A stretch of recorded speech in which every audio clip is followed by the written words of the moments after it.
town hall meetings and public baraza starting tomorrow, the 13th of April, to be followed by a people's baraza at the Kamukunji grounds on Sunday, the 16th of April. They say the purpose of the town hall meetings and public barazas is to enable the party explain to the people where they are and the upcoming course of action following the suspension of the protests. Let me begin with Danstan Wakili. So you have bipartisan talks that are yet to begin, right? And there's a lot of compromise. You don't believe that this is going to be, like what you said earlier on, that this is going to bear any kind of fruit.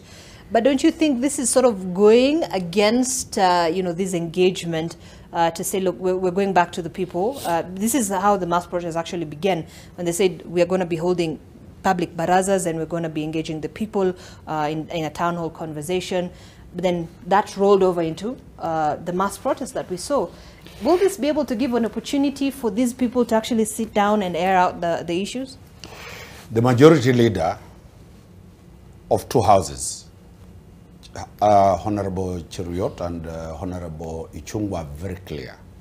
Those are the instructions of their boss. And they are not going to budge at anything. Azimio has now realized, or it had already realized before, that the only language government listens is to go to the streets. So, the Azimio going to the barazas is a clear affirmation that they will not relent on what they want. So then where does that stand? Where does the talk stand then? The question that you are asking is a very hard question. The buck stops at the government. The buck stops at running a government. And any have heard them, and it's very interesting. They are saying this one we cannot discuss, but they are asking, please assist us to govern. So Azimio is saying, then we have no business to assist you to govern. We will make completely this term of yours a failure. Remember, nowadays I don't hear hustler funds. I don't hear projects being done. Slowly, the government is retracting on the many projects that it had launched in 2017 again last week. They are saying now we have got to scale down. The language of government worldwide. That's a priority that the government intends. That's what I'm saying.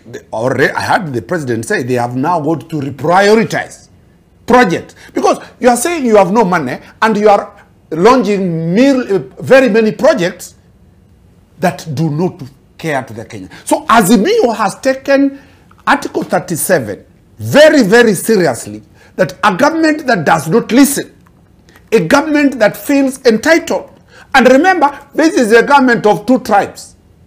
Gachagua has put it very clearly that it is our company. The Kenyans, other Kenyans are not members of this company.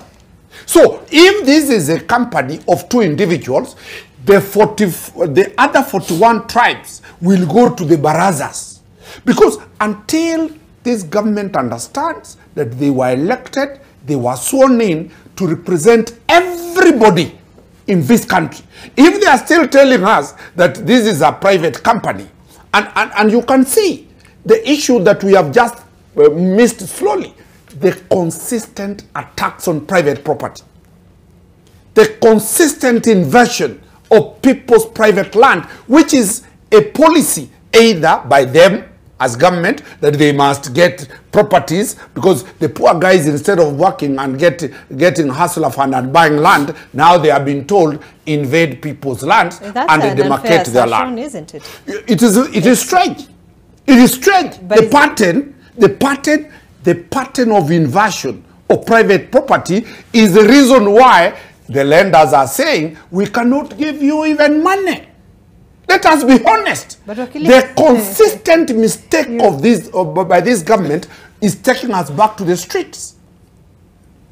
Tomorrow we have a baraza. Over the weekend we have another baraza. Are we not going back to the streets? Okay, so what's the importance of this baraza in the midst of talks that are yet to even begin? Already the talks, the president and his team have said, if you come here.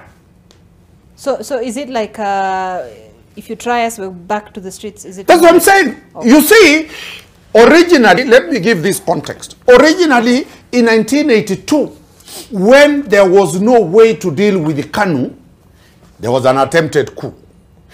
We changed now. We do not allow a coup under the Kenyan constitution. We put Article 37 that if government decides to be obstinate and refuse to listen to the citizens have a constitutional right to force that government to listen to them. If the Kenya Kwanza is saying they are not ready to listen to anything, the guys have gone to the streets. The question that you ask, will these people even construct one road? Will they bring any economic change for the 5 years that are there? They have been there for 7 months. Okay. They have not even started. Let's hear, okay.